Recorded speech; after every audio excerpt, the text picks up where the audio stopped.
Salut les amis, j'espère que vous allez bien. On se retrouve aujourd'hui pour une toute nouvelle vidéo du challenge 10K to 100K. On va parler ensuite un peu de news et un peu du portefeuille qui a bien saigné ces derniers temps. On va aller voir ça tout de suite. Avant de commencer, j'ai bien kiffé les derniers commentaires sous la dernière vidéo. J'ai l'impression que ça vous a beaucoup plu, qu'on parle beaucoup de macroéconomie, microéconomie, un peu tout ça, pour vous expliquer un peu comment le marché, où il va, etc., etc., la direction qu'on est en train de prendre. Donc ça, j'ai bien kiffé les derniers commentaires. N'hésitez pas à en remettre si vous allez bien kiffer la vidéo. Mettez un petit like, etc., etc. N'hésitez pas à vous abonner.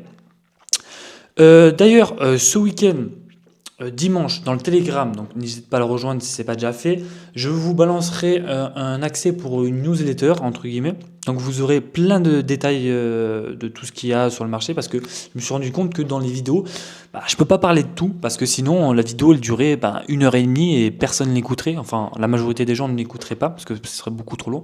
Donc je vais vous faire un truc tout bien détaillé de tout ce qui s'est passé, la direction, le plan, plein d'informations, etc., etc., pour après vous donner les infos les meilleures et décortiquer, parce que ça prend du temps de chercher les bonnes infos. Vous allez comprendre pourquoi, et vous allez comprendre que quand on a une info, il ne faut pas simplement juste l'analyser sur le premier plan, mais il faut l'analyser sur énormément de plans pour comprendre comment elle fonctionne, etc., etc. Enfin bref, avant de parler et de raconter mon baratin, sur ce, on commence la vidéo. Et on va commencer tout d'abord avec le portefeuille. Bon, le portefeuille, qu'est-ce qu'il fait? Il saigne, hein. Le portefeuille, il saigne, il saigne, il saigne. Donc on est à 5640 $ de valeur. On a perdu 4361 $. On est à moins 43%. On a tout dans le vert, hein. Je vous rappelle que la dernière fois, on avait 2-3 cryptos qui étaient dans le positif, hein, pas loin du nul. Et là, il n'y a que du négatif, hein. Le graphique est pas moche, hein, c'est juste tout est dans le rouge, quoi. Bon, c'est normal, hein, tout descend, donc indirectement, tout se casse la gueule, quoi. Franchement, on va pas passer énormément de temps sur le portefeuille. Bon, franchement, il n'y a rien trop à dire. C'est toujours un bon moment pour acheter, hein. Je vous rappelle que j'ai racheté mes positions. J'ai toujours un peu de dollars en stock. D'ailleurs, je pense que je rechargerai très prochainement. Mais pour l'instant, on est plutôt good. On va suivre le process. Je vais vous expliquer pourquoi.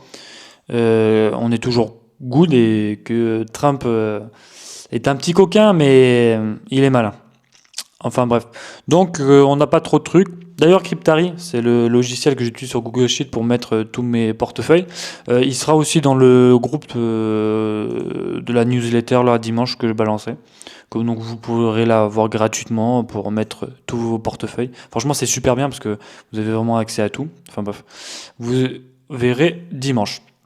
Maintenant, un peu les news. Donc, on a eu 10 trillions de dollars qui ont quitté les marchés boursiers depuis janvier 2025. Donc, quand l'argent sort d'une poche, c'est qu'elle finit forcément dans une autre. C'est le principe de cash flow. Et où croyez-vous que tout cet argent va aller? Je vous ai mis un petit tweet de Goldstein qui nous dit qu'on a 3,25 trillions de dollars qui ont disparu du stock US market le vendredi 4 avril. Mais qu'à contraire, le marché de la crypto a gagné 5,4 milliards de dollars. Donc, je vous rappelle aussi que le vendredi 4 avril, alors que le marché traditionnel saignait, Dow Jones, S&P 500, Nasdaq, etc., etc., le seul à rester dans le vert, donc on était à peu près à plus de 3%, c'était notre bon vieux BTC. Donc les humains peuvent mentir, mais pas les chiffres, et certains détails ne trompent pas. On est dans une phase où, et je vais vous expliquer mon plan après, l'argent est en train de se transférer. Les gens fuient les marchés des actions pour aller se rediriger vers un autre marché. Et on va voir pourquoi. Donc, mon plan pour les 4 années à suivre sous l'administration Trump.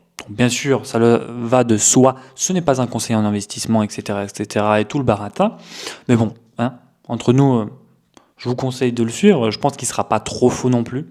Il y a toujours des choses qui changent chaque année, tous les 4 ans, mais on n'est pas trop loin de la vérité non plus. Donc, première étape du plan, qu'est-ce qu'il est? Les marchés actions s'effondrent alors que le gouvernement lance une série de nouvelles mesures. Régulation, taux, etc., etc. Ça, c'est ce qu'on a vu. Donc, on est en pile dedans, on est en plein dedans. Deuxième étape, pendant ce chaos, la crypto est régularisée et attire un afflux massif de capitaux, notamment ceux qui fuient les marchés traditionnels. Bon, on en est en plein dedans, on est en cours de pourcentage, j'ai l'impression, en cours de réalisation. Donc, on est en pile dans l'étape 2.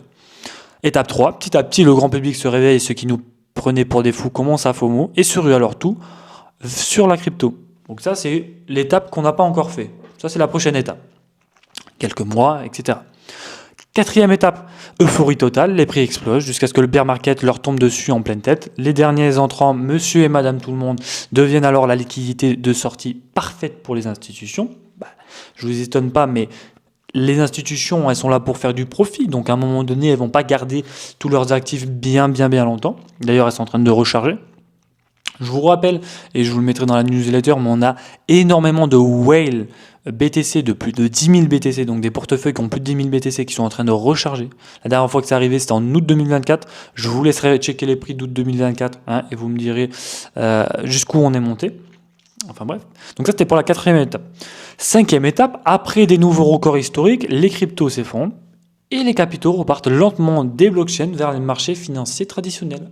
Donc ça repart de la blockchain vers Wall Street. Sixième étape, pendant que tout le monde panique, les institutions en profitent pour racheter massivement des actions sous-évaluées. C'est les SOD sur les marchés boursiers. Et elles se gavent. Résultat, les marchés actions redécollent, direction de nouveaux sommets pendant les 4 années suivantes. Septième étape. Et là, 4 ans plus tard, nouvelle élection présidentielle aux USA et nouveau bull run crypto. On rappuie sur replay et ainsi de suite. C'est des cycles, c'est pas la même chose à chaque fois, il y a toujours des nouveaux trucs. Là, on est en train de se faire éclater sur le marché des altcoins. La dernière fois, ça s'était pas extrêmement passé comme ça, mais il y a toujours des petites news, mais au sens général, quand on comprend à peu près le marché, comment ça fonctionne, etc., on a toujours des bons trucs. Bien sûr, c'est avant d'avoir un nouveau 2008, etc. Donc, comme on a eu un 2020, ça arrive toujours. Donc maintenant, un peu de questionnement et de marché chinois. Enfin, de macroéconomie plutôt. Donc on a eu une news, le yuan chinois baisse à son plus bas niveau par rapport au dollar depuis 2023.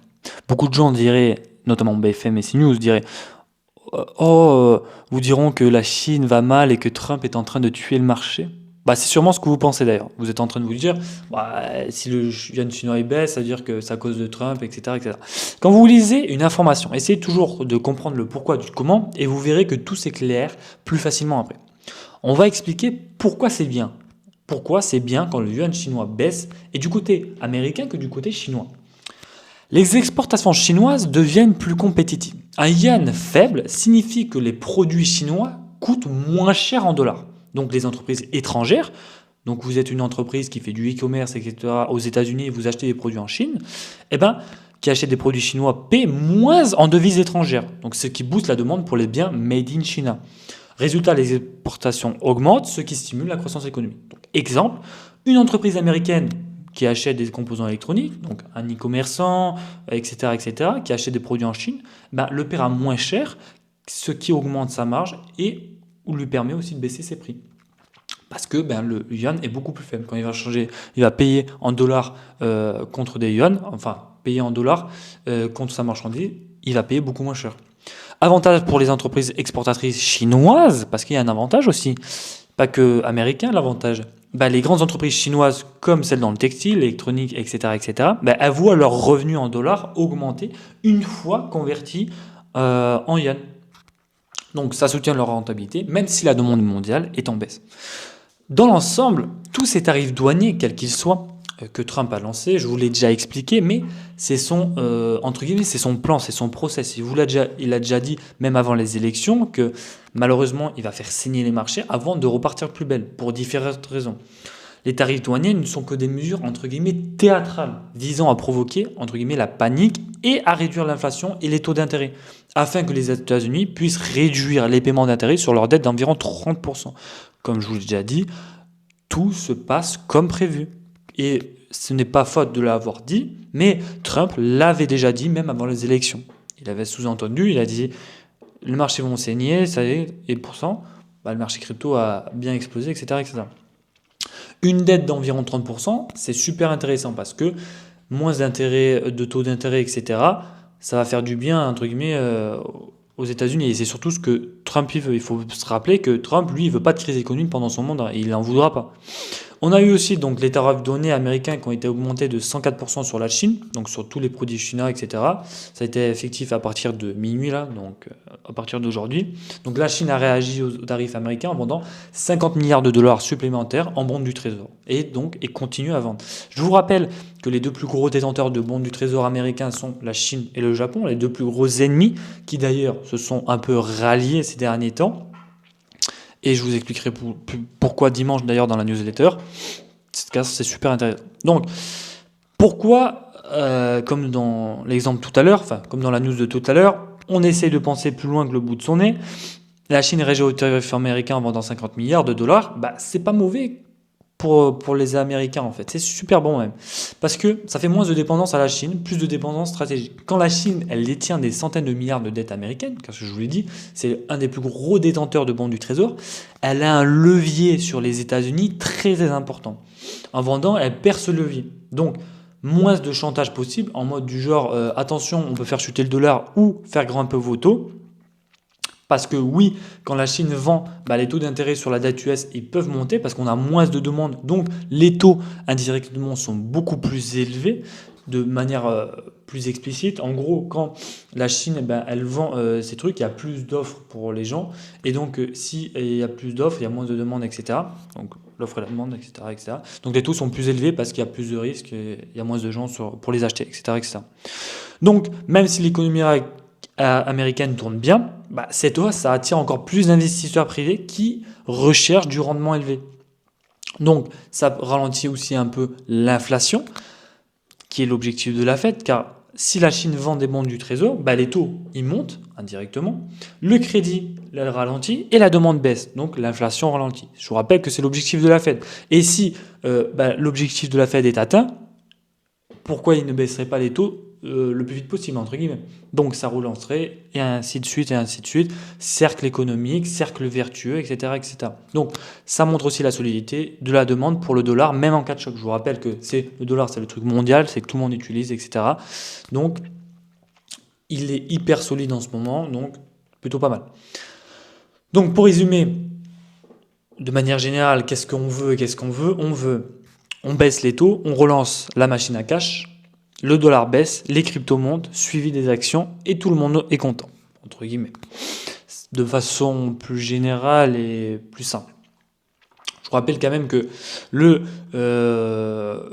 plan détaillé est quand même plutôt précis en termes de data, donc je pense qu'il est notamment logique de le suivre. Après, il est toujours à modifier, je vous rappelle, c'est pas un conseil d'investissement, mais voilà.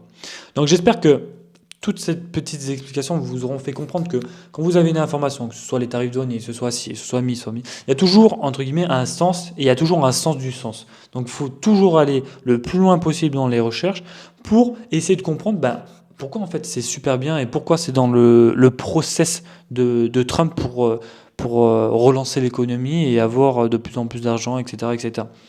Il y a plein de trucs comme ça à comprendre. Il y a notamment des trucs sur les taux d'intérêt, etc. Mais c'est super intéressant à comprendre. Donc, j'espère sur ce que vous aurez kiffé la vidéo. Donc, elle est un peu plus courte que d'habitude. Enfin, plus courte. J'essaie de la faire assez courte pour que tout le monde puisse rester dessus et comprendre. Mais dimanche, je vous rappelle, dans le Telegram, je vous enverrai le lien pour la newsletter.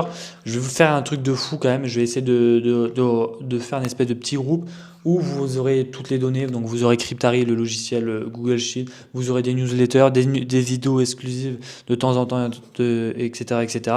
Je vous mettrai ça donc dimanche dans le Telegram. Donc n'hésitez pas à rejoindre le Telegram si vous voulez les trucs. D'ailleurs dans le Telegram vous avez plein d'infos aussi. Donc c'est bien de le rejoindre.